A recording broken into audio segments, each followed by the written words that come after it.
The dust settled, not gently like powdered sugar, but thick and heavy like spilled flour, clinging to Alara's parched lips and stinging her eyes. The wagon tracks vanished behind her, swallowed by the vast, indifferent plain. They hadn't even bothered with a goodbye, just the jingle of harness and the receding silhouette of her stepfather's wagon, leaving her with a worn satchel, a horse too old for speed but too stubborn to lie down, and the crushing weight of absolute solitude under an impossibly large sky. The sun, a brutal hammer overhead, beat down on the dry earth, reflecting its heat in shimmering waves that distorted the horizon. There was nothing here, just rock, scrub brush, and the silence that felt like a physical presence, pressing in. Fear, cold and sharp, pierced through the initial numbness. She was 16, left like unwanted chattel, miles from the nearest anything, with winter not too far behind the relentless summer heat. Her fingers trembled as she fumbled with the buckle of the satchel. Inside, a few coins, a tattered dress, a hard biscuit, and a small, tarnished locket her mother's. Tears, hot and useless, tracked through the dust on her cheeks. She mounted the weary mare, the saddle leather cracking under her weight. South, they'd said. South was somewhere away from them. She rode until the sun began its slow, fiery descent, painting the sky in hues of orange and blood red, a beauty that felt like a mockery of her despair. Hunger gnawed at her stomach, a dull ache that mirrored the emptiness in her chest. She found a slight depression in the land, offering minimal shelter from the wind that had begun to rise, carrying the scent of distant, dry grass. Huddled there, wrapped in a thin blanket, she watched the stars appear, countless and cold. That was when she saw the faint glow in the distance. A campfire. Her heart leaped. Rescue? Or something worse? She had heard stories of drifters, of men without law in this wild country. Caution warred with desperation. She stayed hidden, watching the fire, a tiny, fragile point of light against the overwhelming darkness. The figure near the fire was large, indistinct. They moved with a slow, deliberate grace that spoke of purpose, not desperation. They didn't call out, didn't scan the surroundings. It was a solitary, silent presence. A lone wolf, perhaps, finding his own shelter. The fire died down eventually, leaving only embers. Alara shivered, not just from the cooling night air, but from the proximity of the unknown. Sleep, when it finally came, was shallow and troubled, haunted by the vast emptiness of the land and the heavier emptiness of her heart. When dawn broke, painting the eastern sky in soft, hesitant pinks and grays, the figure was gone. Only the gray ash of the fire remained, a stark circle on the ground, and the faint impression of where a man had slept. He hadn't approached her. He hadn't threatened her. He had simply been there, a strange, unexpected presence in the void. The biscuit was hard and tasteless, but it was food. She watered the mare at a meager stream she found later that morning, the water muddy but life-giving. As she continued her aimless path south, she saw him again in the distance, not following, but seemingly traveling the same general direction, a consistent, quiet shadow on the horizon. He was on a solid horse, moved with an economy of motion she envied, and seemed to blend into the landscape in a way she never could. He was part of the wildness, she was just adrift in it. He made no move towards her, and she, paralyzed by a mixture of fear and a strange, burgeoning curiosity, made no move towards him.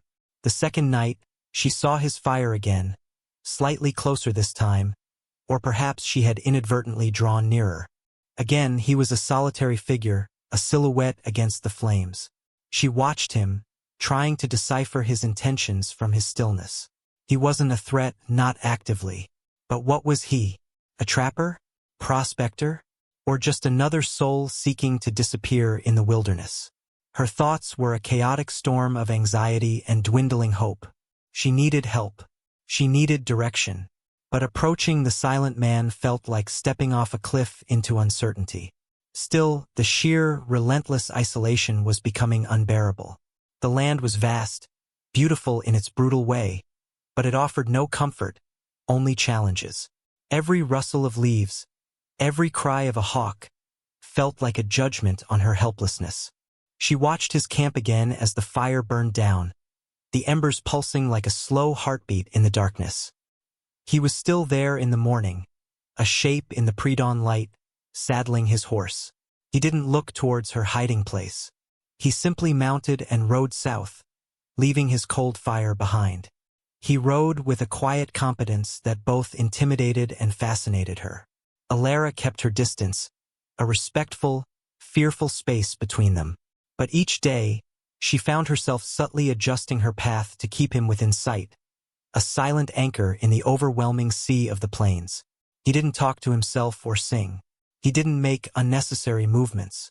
He was simply a man moving through the land, seemingly as much a part of it as the rocks and the sky. She watched him fix a broken fence near an abandoned cabin, his movements practiced and strong. She saw him dismount to clear a fallen branch from a track, his actions purely functional.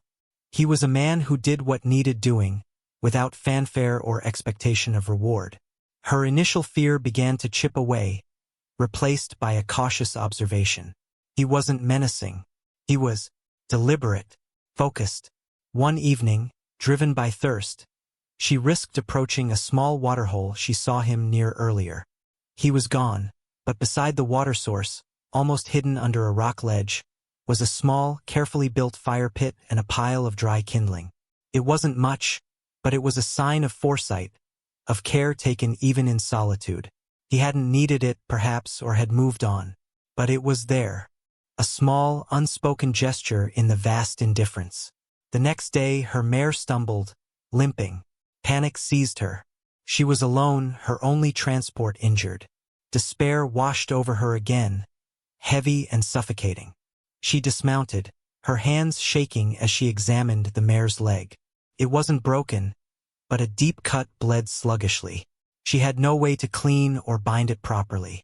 As she knelt there, tears blurring her vision, a shadow fell over her. Silas stood a few feet away, his face weathered and lined, his eyes a pale, piercing blue under the brim of his hat. He didn't speak. He just looked from the mare to her, his expression unreadable. He carried a small saddlebag. Without a word, he knelt beside the mare, his movements slow and careful. He took out a clean cloth and a small tin of salve. His hands, rough and calloused, were surprisingly gentle as he cleaned the wound, the mare flinching but not pulling away under his touch. He applied the salve, a thick, pungent mixture, and then produced strips of clean linen, binding the leg expertly. Alara watched him, stunned into silence. This was the silent man, the man she had feared, then cautiously observed. He worked with quiet efficiency, focused entirely on the task. When he was finished, he stood up, wiping his hands on his trousers. He finally spoke, his voice low and gravelly, like stones shifting in a dry riverbed. She'll need a few days' rest. Keep the bindin clean, that was all. He didn't ask her name, didn't ask why she was alone, didn't offer sympathy. He just stated the facts and the necessary care. He glanced at her satchel, then at the landscape stretching endlessly. Got shelter nearby. Creeks fresh, it wasn't an invitation, more a statement of fact about the area. He mounted his horse, waiting. It was up to her. Every instinct screamed caution, but the sight of the mare's bandaged leg, the feel of the heavy silence around her, and the sheer weariness in her bones pushed her. She nodded, her voice a fragile whisper. "Thank you." He gave a curt nod in return and turned his horse, moving slowly, allowing her to follow. He led her to a small, hidden valley carved into the land, where a clear creek ran over smooth stones and cottonwood trees offered shade. Nestled against the hillside was a small, sturdy cabin, built of logs and stone, looking as if it had grown there naturally. Smoke curled from its chimney.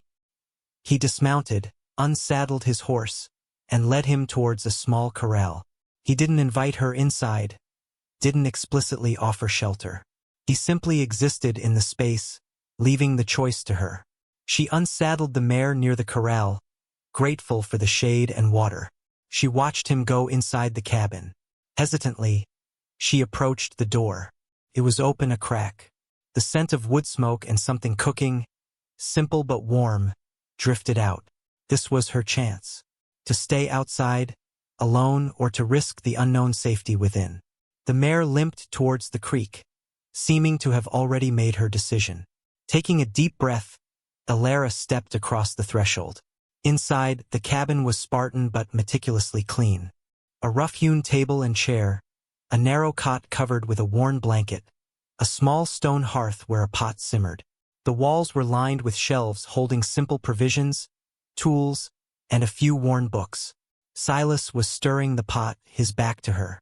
He didn't turn immediately, allowing her time to take in the space, to feel the solid reality of shelter after so many days of exposure.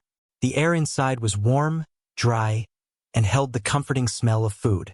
Finally, he turned. His eyes, lighter than the dusty plains, held a depth that hinted at long, untold stories. He gestured with the ladle towards the table. Sit. He didn't offer her a chair, assuming she could find it. He scooped the contents of the pot, a simple stew of dried vegetables and perhaps some wild game, into 2 bowls. He placed one before her, then sat opposite her, his movements still unhurried and deliberate. They ate in silence, the only sounds the scrape of spoons against ceramic and the crackle of the fire. The stew was plain, but it was the most delicious thing Alara had ever tasted, warming her from the inside out. When she finished, she looked at him, not knowing what to say. He didn't meet her gaze immediately, seeming content in the quiet space they shared. After a moment he spoke, his voice still low. Storm comin'. Seeing the signs, he looked towards the small window. Best be inside. It wasn't a question. It was a practical assessment of the situation. He didn't pry. He didn't ask her name, her story, or where she was headed. He simply offered a bowl of stew and shelter from the coming storm. His acceptance was based on present necessity, not past explanations.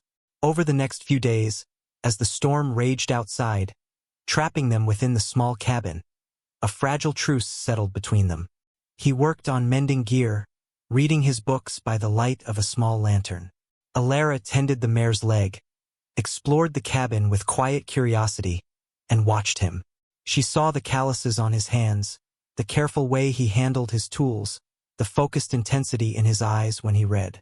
She learned his name was Silas only when she overheard him muttering it to himself while mending a saddle strap.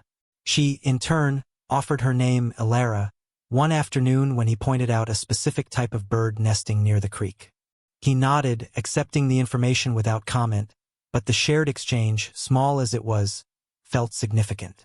The external threat wasn't present inside these walls, but the silence was still thick, punctuated by the howl of the wind outside and the rhythmic sounds of their quiet coexistence.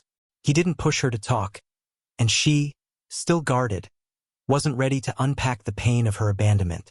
Yet, in the shared space, trust began to grow, not from grand declarations, but from small acts of mutual respect and observation. He didn't look at her with pity or judgment, only with a quiet understanding that seemed to see more than she revealed. She saw past the stoic exterior to the quiet strength within. She noticed the small kindnesses of the careful way he kept the fire, ensuring the cabin was warm, the fact that he always left the water dipper where she could easily reach it, the gentle way he spoke to his horse. This wasn't a cruel man.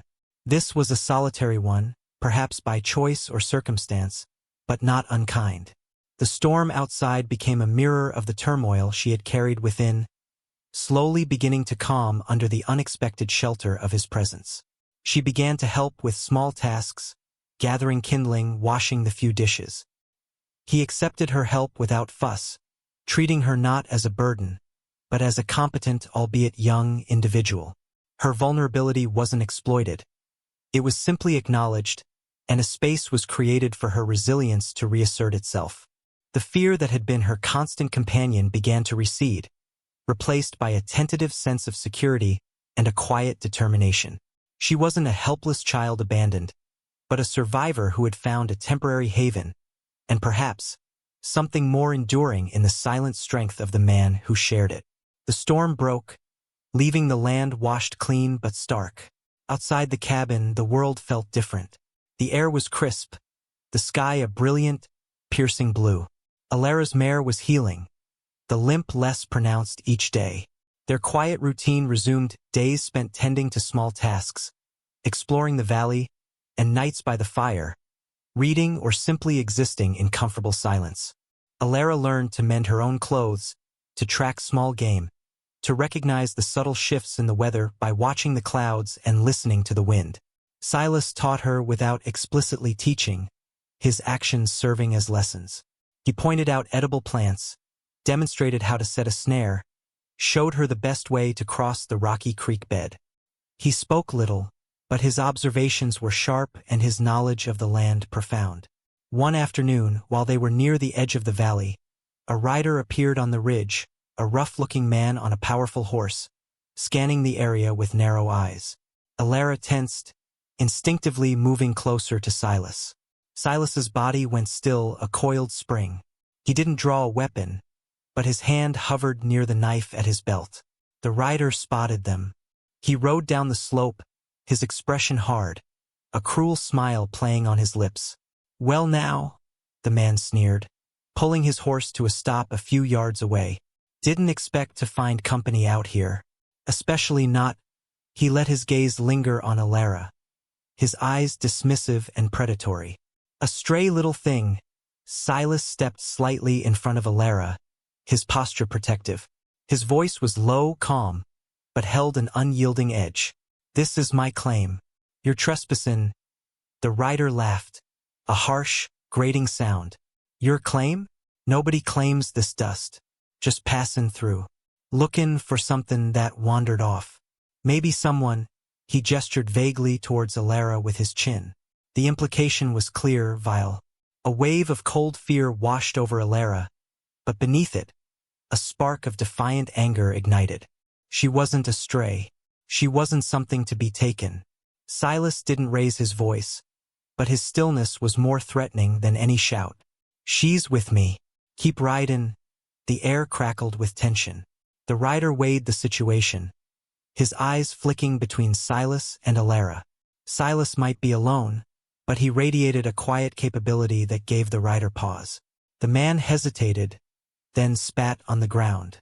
"Fine. Plenty of land to cross," but his eyes promised he wasn't finished. He wheeled his horse around and rode away, but Alara knew, they both knew he would be back. He represented the cruelty she had already known, magnified. That night, the silence in the cabin was different. It wasn't comfortable. It was watchful. Silas sharpened his knife and checked his rifle. Alara, watching him, didn't feel like a helpless child anymore. She felt a fierce protectiveness towards this man who had offered her refuge, and a newfound resolve to protect herself. "He'll come back," she stated, her voice steady. Silas met her gaze. "Aye, with friends likely." "What will we do?" she asked, not with fear, but with a readiness to face it. Silas was silent for a moment, considering her. He saw not just the girl he'd found abandoned, but the resilient spirit that had emerged. "We protect what's ours," he included her. It was the first time he had implicitly linked their fates. It was a promise, a partnership. In the days that followed, they prepared. Silas showed her how to load the rifle, how to aim, how to move unseen through the terrain. Alara, remembering the cruel judgment in the rider's eyes, learned quickly. Her earlier fear transmuted into a cold, sharp determination. The confrontation came 2 days later, not just the lone rider, but 2 others with him. They approached the cabin openly, expecting easy prey. But Silas and Alara were ready. Using the terrain, the creek bed, and their knowledge of the valley, they outmaneuvered the men. Alara, hidden behind rocks, fired the rifle for the first time, the kick powerful, the sound deafening.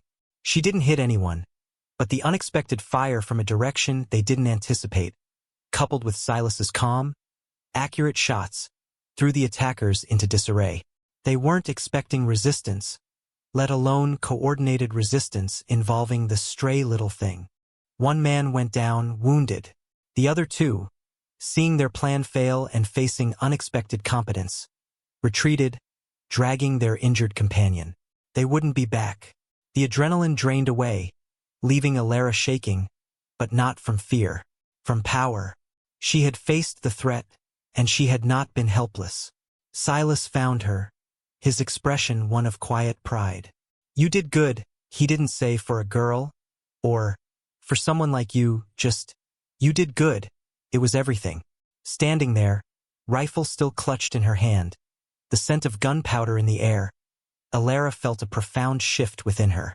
She was no longer the abandoned child, adrift and vulnerable. She was a part of this place, and a partner to the man who had found her. The harsh land had tested her, others had discarded her. But here, in this hidden valley, she had found not just safety, but her own strength. The future stretched ahead, still uncertain, still demanding resilience, but no longer a void of despair.